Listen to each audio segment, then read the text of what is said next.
The scientists, they thought that the light of the moon was its own light.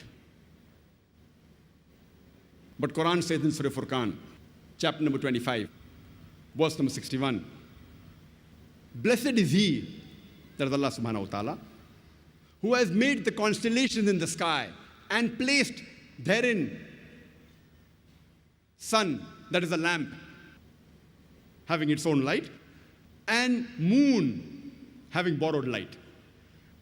The Arabic word used for the sun in the Quran, it is shams.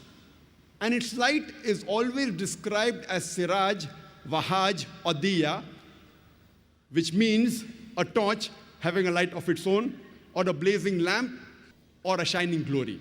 Always the light of the sun is described as wahaj, siraj, or diya, meaning a light of its own. The Arabic word for moon is qamar, and its light is described as munir or nur, meaning borrowed light or a reflected light. There is not a single place in the Quran where the light of the moon is described as its own light. And the Arabic word for star is najam, and its light is described as saqib, meaning the light, by the time it reaches the earth, it loses its brightness, like a piercing brightness. The bright light, by the time it reaches, it consumes itself.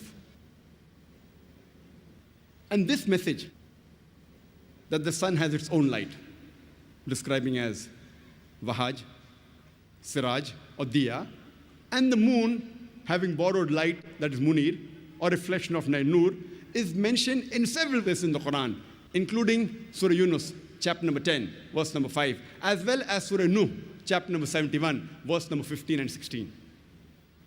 And the Quran says in Surah Tariq, chapter number 86, verse number 3, that what najmus saqib, describing the star, its light as saqib, that means it pierces, it's of piercing darkness.